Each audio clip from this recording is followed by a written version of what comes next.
बिस्मिल्लाहिर्रहमानिर्रहीम इय्याका नअबुदु व इय्याका नस्तईन। अल्लाह तेरी इबादत करते हैं और सिर्फ तुझसे मदद मांगते हैं। डियर व्यूवर्स, जो आईएमएफ है, इंटरमीडिएट फंड्स, तो वो कभी भी पाकिस्तान के हक़ में नहीं हुआ। वो हमेशा पाकिस्तान का दुश्मन ही रहेगा। लेकिन पहली बार उन्होंने जो 2 शर्तें रखी हैं, वो पाकिस्तान में हक़ में हैं और मैं आईएमएफ से पहली बार जो है वो खुश हुआ हूँ, उनकी 2 शराइत की वजह से। उनकी नंबर 1 जो शर्त है वो ये है कि ग्रेड 17 से ऊपर जितने भी ऑफ़िसर्स हैं पाकिस्तान के, उनके तमाम के तमाम जो इसासे हैं, उनकी डिटेल हमें भेजी जाए और फिर उनको पब्लिक किया जाए। बहुत अहम अच्छी चीज़ है, ये बहुत अच्छा काम है। और नंबर 2 उन्होंने कहा है कि जब भी हम आपको कहते हैं कि आप अपना रेवेन्यू बढ़ाएँ, तो आप क्या करते हैं? बिजली महँगी कर देते हैं, पेट्रोल महँगा कर देते हैं, गैस महँगा कर देते हैं। इसके अलावा आपके पास कोई प्लान ही नहीं है। तो जब भी आप रेवेन्यू बढ़ाना है, आप गरीब पे ही बोझ डालते हैं, अमीर पे आप बोझ नहीं डालते।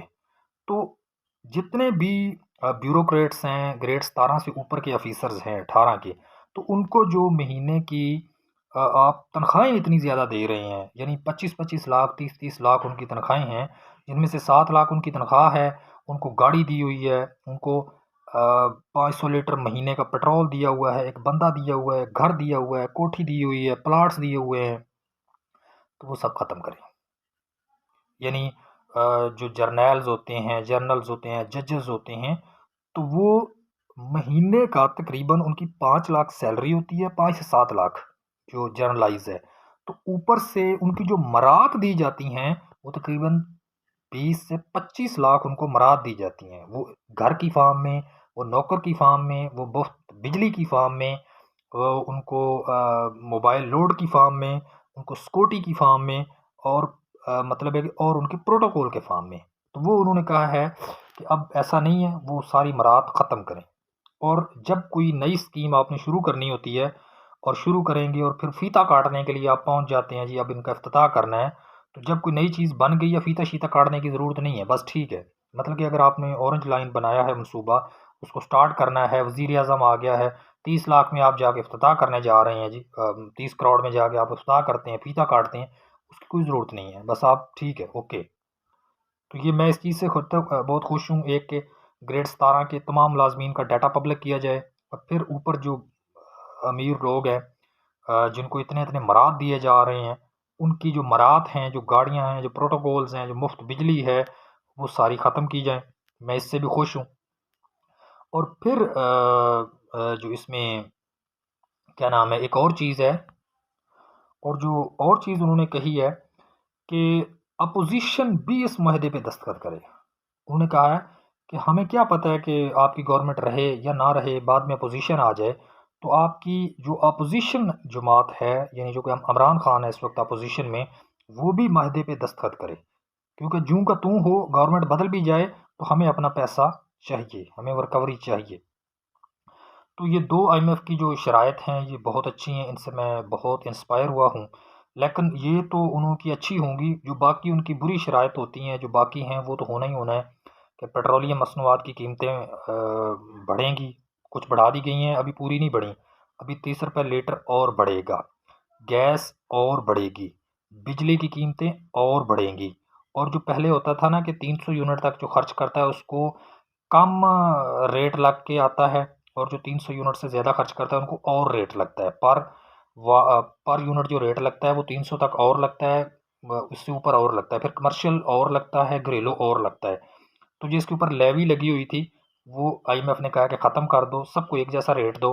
इसी तरह जो पेट्रोलियम मसनूआत के ऊपर लेवी होती है, वो 17 से 18 कर दो, सेल टैक्स भी बढ़ा दो, यानी मिला जुला के पेट्रोलियम मसनूआत 30 रुपए और बढ़ाए जाएंगे। 30 रुपए। डॉलर नहीं काबू हो रहा, ना होना है, वो भी 310 से 300 क्रॉस करेगा।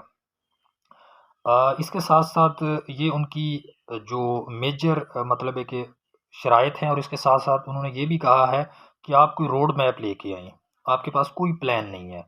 कोई रोड मैप लेके आएँ कि आप अपना रेवेन्यू जो है, वो किस-किस तरीके से बढ़ाएँगे और हमें यकीन दिलवाएँ कि आप वाक़ई इतना रेवेन्यू जनरेट करेंगे। क्योंकि जो उनके टारगेट्स थे, वो पूरे नहीं हुए, उतना पैसा वो कलेक्ट टैक्स की फ़ॉर्म में नहीं कर सके और उनका ये भी कहना है कि जितने भी लोग जो बड़े-बड़े मगरमच्छ हैं, टैक्स नहीं देते, उनको भी टैक्स की फॉर्म में लेके आए। होता ये है कि अगर किसी बंदे का साल का 5 करोड़ या 1 करोड़ टैक्स बनता है, तो वो 5 लाख रुपया एफबीआर के किसी ऑफिसर्स को दे के अपना टैक्स माफ़ करवा लेता है।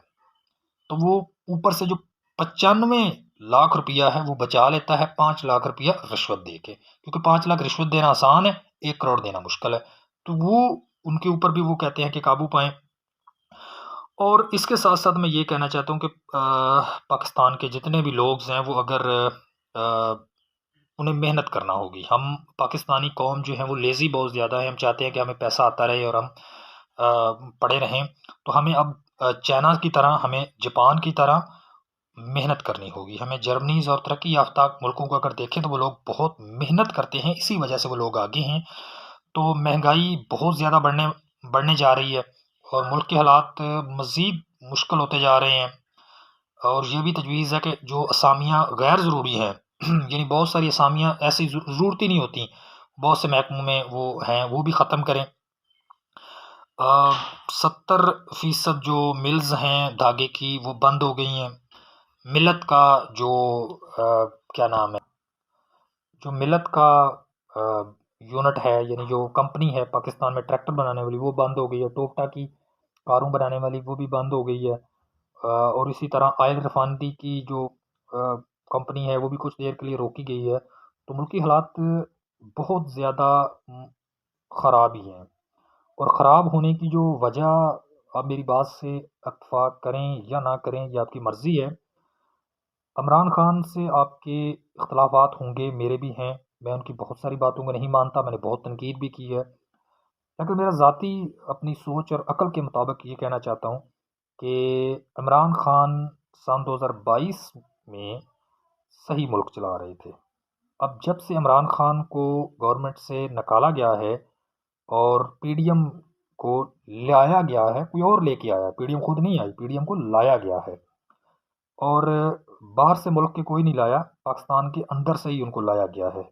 और मुल्क के ताकतवर लोग जो हैं वो उनको लाए हैं और मुल्क की बर्बादी करवाई गई है। तो आप देख लें कि डॉलर किधर खड़ा है, डीज़ल की प्राइसेस किधर खड़ी हैं, महंगाई किधर खड़ी है, गुर्बत कितनी इजाफ़ा हो गया है।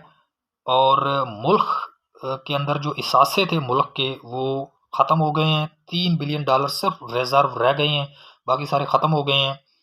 और मुल्क के अंदर दहशतगर्दी कितनी बढ़ गई है और रूल ऑफ लॉ ख़त्म हो गया है, करप्शन ऊपर हो गई है।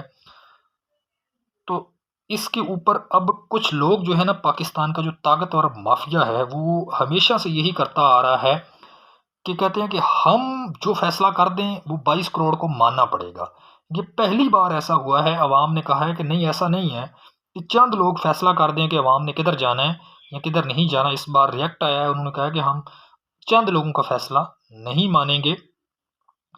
तो बहरहाल ये सियासी जो डिस्कशन है ये बोर चढ़ जाएगी। लेकिन मेरा ज़ाती ये नज़रिया है कि मेरा जितना भी पीटीआई से इख्तलाफ हो, बहुत इख्तलाफ है, पीटीआई के बहुत सारे वर्कर करप्ट हैं, लेकिन उसके बावजूद भी मुल्क को इस वक्त अगर कोई निकाल सकता है, कोई रोड मैप ला सकता है तो वो इमरान खान है। इसके अलावा और कोई भी पाकिस्तान को इस डूबती हुई मुल्क की मैशत, मुल्क डिफ़ॉल्ट जो कह रहे हैं मुल्क डिफ़ॉल्ट करने जा रहा है, गलत कह रहे हैं, मुल्क डिफ़ॉल्ट कर चुका है। तनख्वाह देने के पैसे ही नहीं बचे, ठीक है? तनख्वाह देने के पैसे नहीं हैं अब। असामियाँ ख़त्म करने का वो सोच रहे हैं। महंगाई 300 पे डॉलर चला गया, डबल डॉलर, यानी रुपए की बिल्कुल बेकदरी हो गई है। पाकिस्तान में फैक्ट्रियाँ बंद हो गई हैं, लोग बेरोज़गार हो गए हैं। अब आप कह रहे हैं कि नहीं मुल्क डिफ़ॉल्ट नहीं किया गया, मुल्क डिफ़ॉल्ट कर गया है, डिफ़ॉल्टर है मुल्क अब। अब तो मुल्क को बचाने के लिए जो आईएमएफ जो डॉलर मुहैया करेगा, तो तब ही वो मुल्क डिफ़ॉल्ट से निकल के तब बाहर आएगा। इस वक्त मुल्क डिफ़ॉल्ट में ही है। जो मुल्क के हालात हैं आप देखें तो सही क्या हो रहा है, और महंगाई और चीज़ों की कीमतें आप देख के चेक करें ना किस तरह के हालात हैं। वैसे डिफ़ॉल्ट का लफ्ज़ी मतलब ये होता है कि जब आपने किसी से पैसे लिए हों, किसी चीज़ खरीदी और उसके पैसे आप ना दे पाएँ, तो आप कहते हैं कि आप डिफ़ॉल्ट कर गए हैं। जिस तरह कने बैंक से आपने 10 लाख लोन किया हुआ है, तो आपने उसको किस्त देनी थी 2 लाख की इस महीने, और आप वो किस्त नहीं दे पाए, तो हम कहेंगे आप डिफ़ॉल्टर हो गए हैं, आप डिफ़ॉल्ट कर गए हैं। तो ऐसे ही है, कंटेनर फँसे हुए हैं वहाँ पे जी।